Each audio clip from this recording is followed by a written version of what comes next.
En la revelación de las verdades bíblicas, encontramos muchas lecciones significativas del santuario terrenal que Dios mandó a Moisés construir. A través del ritual del santuario, comprendemos todo el plan de salvación simbolizados en los sacrificios que acontecían allí. También podemos comprender la función de Cristo en el plan de la redención y de su actuación como sumo sacerdote en el santuario del cielo. La obra de Cristo en favor del hombre y contra el pecado tiene tres grandes fases. La primera de ellas fue su acto redentor consumado en la cruz por su muerte expiatoria.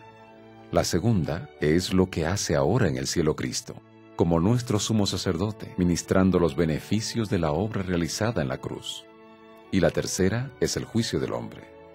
Mientras esas tres fases de su obra no fueran completadas, el pecado no podrá ser erradicado del mundo, y la familia humana continuará sujeta a los males del dolor, del sufrimiento y de la muerte.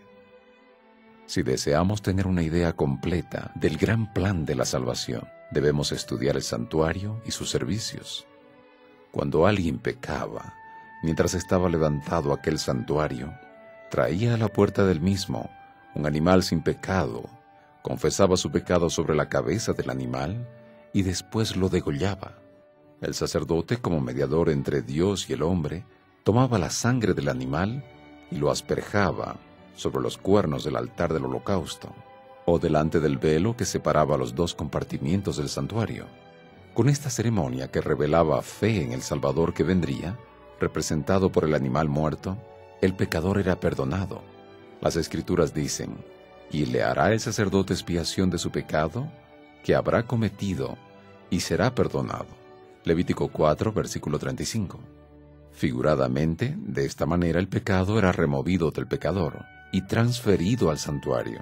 Allí él permanecía con los pecados de todo el pueblo, pecados que les habían sido perdonados.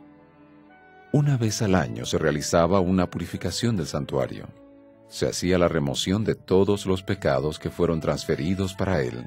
El día en que esto se hacía, el día 10 del séptimo mes del año religioso del antiguo Israel, era llamado Día de la Expiación. Para los hijos de Dios, entonces, ese día era el día del juicio. Hablando sobre esto, la Enciclopedia Judaica dice: «La gran trompeta suena, se oye una voz mansa y suave. Los ángeles estremecen diciendo: este es el día del juicio». Cuando confesamos nuestros pecados con fe en el sacrificio de Cristo, somos perdonados, somos librados de la condenación de la ley. Pero los registros de esos pecados permanecen en los libros del cielo. En el santuario celestial, Cristo oficia como nuestro sumo sacerdote. Es necesario que haya, pues, una purificación también de ese santuario. Esto podrá parecer extraño, pero recordemos que las ceremonias del santuario terrenal eran simbólicas de la obra de Cristo en el cielo, los cuales sirven a lo que es figura y sombra de las cosas celestiales. Hebreos 8, versículo 5. En el servicio simbólico del santuario terrenal, el sumo sacerdote, en el día de la expiación, tomaba 2 machos cabríos y echaba suerte sobre ellos, uno para el Señor y el otro para Azazel. Luego inmolaba al macho cabrío para el Señor, que representaba a Cristo, y con su sangre de este animal purificaba al pueblo y al santuario. Habiendo completado la purificación del pueblo y del santuario, notemos bien, después de completar, leemos en Levítico 16, versículo 20 y 21, «Hará traer el macho cabrío vivo, y confesará sobre él todas las iniquidades de los hijos de Israel, todas sus rebeliones y todos sus pecados, poniéndolos así sobre la cabeza del macho cabrío, y lo enviará al desierto». ¿Qué o a quién representa Azazel? Para los judíos, él simbolizaba un espíritu personal maligno. El mismo punto de vista es sustentado por numerosos y doctos intérpretes cristianos. Considerando que el macho cabrío representaba a Jesús, por cuya sangre tenemos remisión de los pecados, el macho cabrío para Azazel, antítesis del macho cabrío para el Señor, debe representar al enemigo de Cristo. Al completar la etapa investigativa del juicio, consumando la remoción de los pecados, de los registros celestiales, de cuantos en él creyeron, Cristo lanzará a esos pecados sobre Satanás. Satanás tiene parte en él como fundador e instigador del pecado. Cristo expió nuestra parte de culpa, pero no la del archiengañador. Dios está interesado en la caridad de nuestra vida. Mediante su gracia ofrecida a todos en Cristo, Él trata de desarrollar en nosotros un carácter en armonía con los principios de su reino, contenidos en los 10 mandamientos. El principal mensaje del Nuevo Testamento es: He aquí el Cordero vino, y no fue otro, sino Jesucristo, el tema de todas las Sagradas Escrituras. Con claridad entendemos que la ley ceremonial fue abolida. Esta señalaba a Cristo como nuestro sacrificio en la cruz. También señalaba a Él como nuestro sumo sacerdote en el cielo.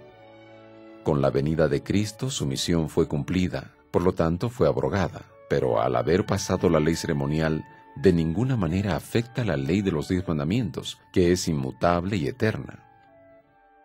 Si fuese posible abolir la ley de Dios, el Decálogo, no hubiera sido necesaria la muerte de Cristo. El hecho que Cristo haya sufrido la muerte en nuestro lugar muestra que hay una ley inmutable que requiere la vida del transgresor. Fue el Señor Jesús que dijo mediante el salmista: El hacer tu voluntad, Dios mío, me ha agradado, y tu ley está en medio de mi corazón. Salmos 40, versículos 7 y 8. Hebreos 10, versículos 5 al 7. Esas palabras proclaman la perfección y la justicia de Cristo. Él vivió aquí en la tierra la vida perfecta que Dios, por su ley, requiere. La perfección de Cristo llega a ser más y más nuestra si lo recibimos en el corazón, si Él vive en nosotros, así como Pablo dijo: Con Cristo estoy juntamente crucificado, y ya no vivo yo, mas vive Cristo en mí. Y lo que ahora vivo en la carne, lo vivo en la fe del Hijo de Dios, el cual me amó y se entregó a sí mismo por mí. Gálatas 2, versículo 20. Conceda a Dios que el maravilloso vivir en Jesús se vuelva suyo y mío también, apreciado oyente.